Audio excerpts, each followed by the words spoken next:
if you look at the slides, now this week is today is very much about understanding how different sort of internal factor within the organization inside the firm can somehow influence the decision making, somehow influence the decision making of the organization. So that is something we are going to kind of discuss today. Now, the opening question, like these are the questions we will try to sort of answer. So if you look at the opening question, how can firms sustain competitive advantage over the period of time? Why do many firms have succeed once but losing their competitive advantage at some point? Why don't you come forward? Sit somewhere here, if that is okay. That's too far. Charger? Alright, no problem. Yeah, that's fine, that's fine. So basically, if you look at the question, I would like to know your observation, like why there are firms who is like really good at some point, but then they lose their competitive advantage and they have not achieved any success after that. Anyone can interpret the question in Vietnamese language, please, for me? Like why firm lose competitive advantage? I mean, if you look at the first question, second question actually, why do firms had succeed before but then lost their competitive advantage? Anyone? Can you share just any point you can share?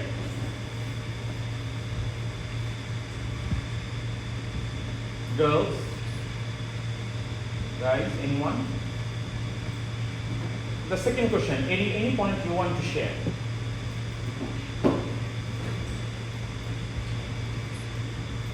Like a successful firm, they have succeeded multiple times, but now they lost.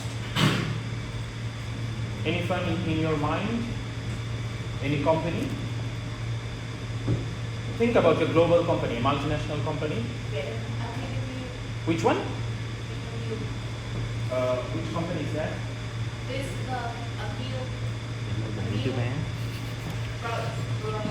Milk product. Milk product. Yes. It has a long time Success. Yes. In Vietnam? Yes. Okay. They're paper. Right. And then they are not anymore. They are not operating anymore. Have a lot of. You have to Okay. Right. But what happened after that? What's the current situation of that organization? Pardon?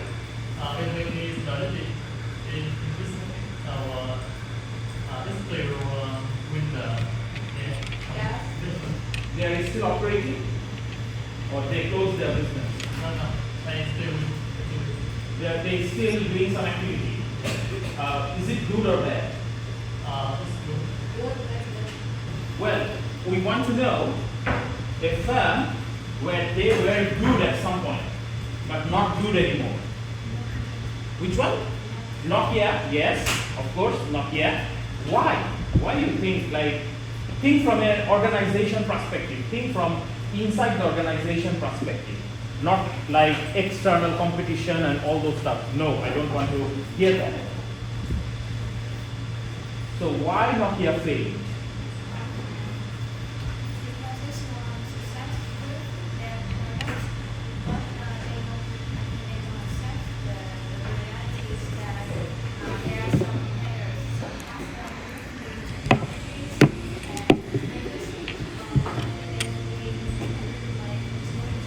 Okay. Yes, excellent. I totally agree with you on that. So yes, Nokia could be an example. Back in 2004, 2005, Nokia was one of the greatest company in the world. They sort of sold around like billions of phones around the world, but then slowly but surely that company died. That company drastically died, like after iPhone, Samsung, Galaxy and all those series was introduced. Now, well, there are lots of external factors responsible for that particular decline, responsible for that particular firm, for Nokia, to kind of struggle.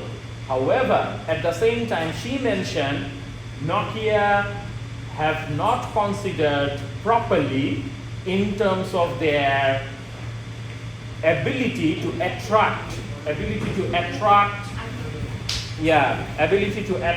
the kind of technological advancement was needed during that time.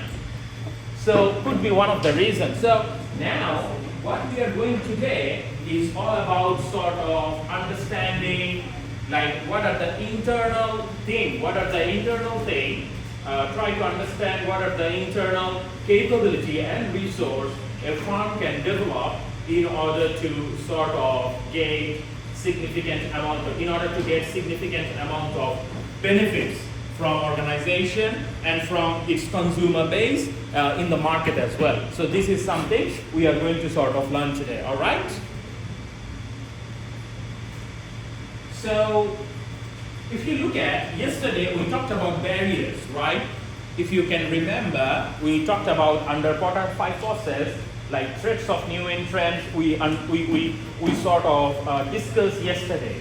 But one of the factor, it is about barriers to enter and exit an industry. Now that is something also critical. Why that is critical? You see, when we are thinking about competitive advantage, when we are thinking that yes, our firm has a significant amount of competitive advantage over our competitors. But the point is, sometimes we will lose this competitiveness. I mean, in the case of Nokia, what happened was they failed to adopt technology during that time back in 2004, and they drastically failed during that time. But the problem is, during that time, they just simply cannot close the operation, simply cannot discontinue the operation. Why? Because of the barriers to enter and exit the industry. Yesterday we talked about it, right? You have only petrol company in Vietnam. They just simply cannot close their business. Whether they are kind of making loss, whether they are kind of making money or something like that, they will lose it.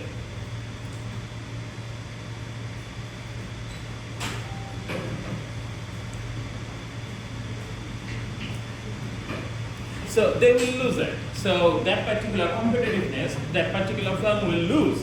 Now the point is, when you have those sort of situation, even if you are like really doing good job, or maybe to some extent not doing good job, you just simply cannot discontinue your operation. So one hand, you are losing your competitive advantage. On the other hand, you have to keep continue running your business. You have to keep continue making losses. Because making losses will put you in a situation where you are going to lose competitive advantage as well. So that is something, So that is something you have to kind of think about, like why firm lose competitive advantage? Because they just simply cannot discontinue operation.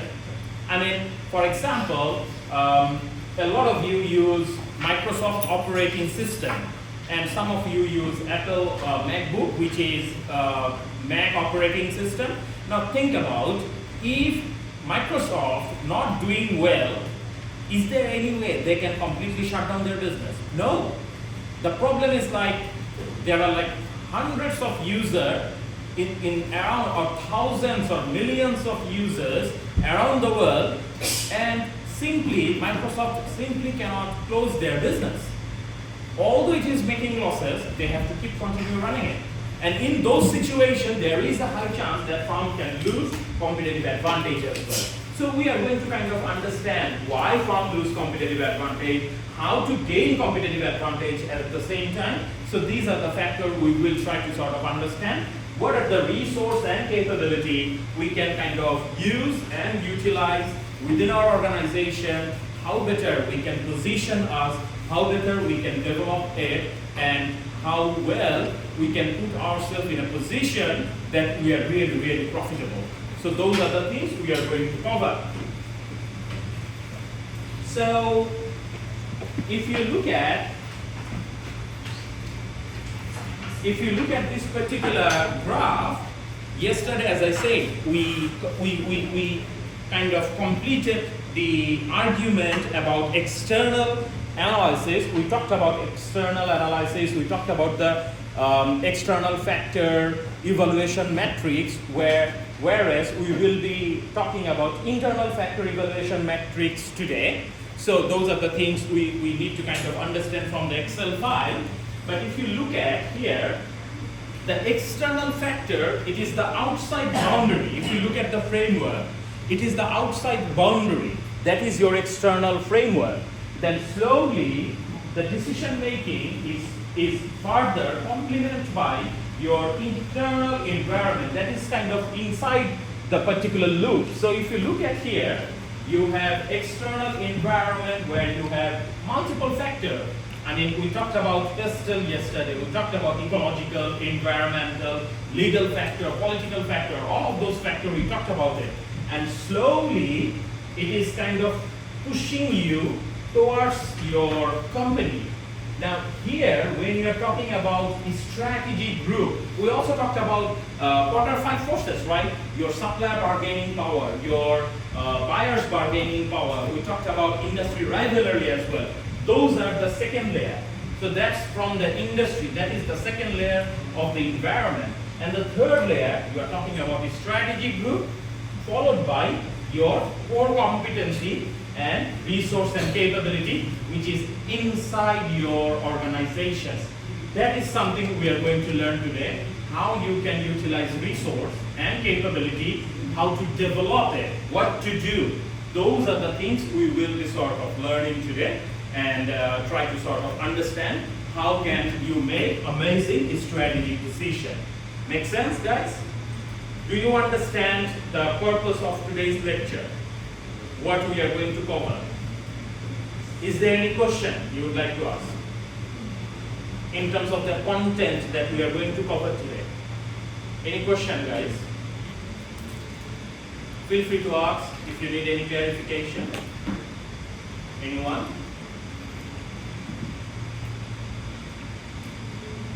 Yes, go ahead.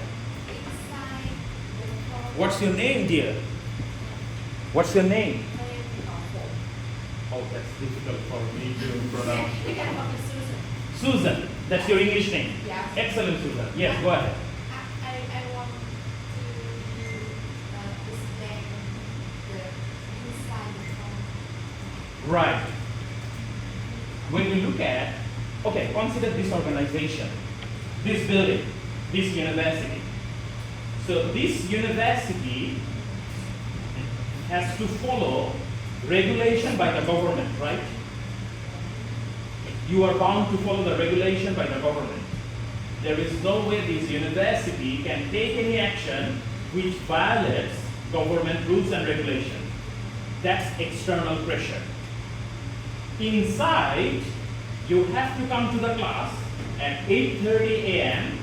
That's your strategic decision, nothing to do with government, but still you are bound to follow. That's internal decision. Can anyone please repeat in Vietnamese language to her so that she can all understand clearly? Excellent, Susan. Excellent. So when you have situation which is internal decision making based on the resource. For example, let's say, what is resource? We talked about tangible and intangible resource, right? Yesterday we talked about a little bit about tangible and intangible resource. Tangible resource, you can see it, you can touch it. Intangible resource, you just simply cannot see it, you cannot touch it, right? Think about this classroom. Just think about the classroom. In this classroom, what is the most important resource at this moment?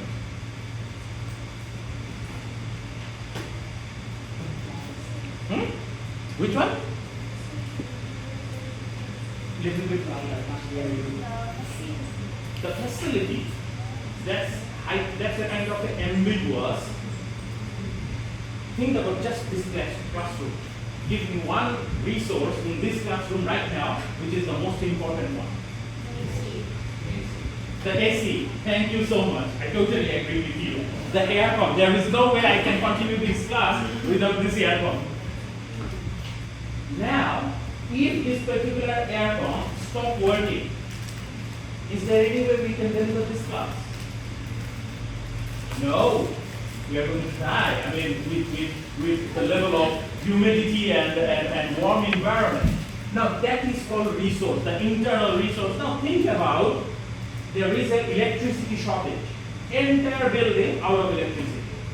Is there any way this building can run without electricity? That's your internal resource. Let's say for the next 1 week there will be no electricity. Is there any way this university can run this class? All the class or everything? No, right? So that's called internal resource. For example, to give you a more comparative picture, we were about to run this class online, right? Just 2 weeks or 3 weeks ago. It was supposed to take online, you know, right? And then very last minute, they say there will be a physical class. Why it was online? Why at the first place they thought like we have to conduct this class online? Anyone? Why they mentioned there is no physical class, it will be online? I think if to online, it has a low. No. Particularly this is strategic management class. I was supposed to take this class online rather than physical just 2 weeks ago. And then a lot of you went to the office and requested for a physical class, right? Why at the first place this university thought it has to be online? Exactly, because of the Middle East conflict. External pressure or internal pressure? Exactly, external pressure. Geopolitics. Can you relate reality with your life? That's how we try to understand decision making. So this university took this decision because of the geopolitics and because of the Middle East war. They are going to conduct this class online. But very last minute, they managed to sort it. The geopolitical tension reduces, they manage to sort it, and then they say, Imtiaz, you have to travel and you take the class in person. And the resources are available, they use the resource effectively, they use the capabilities effectively, and here we are having an in-person class.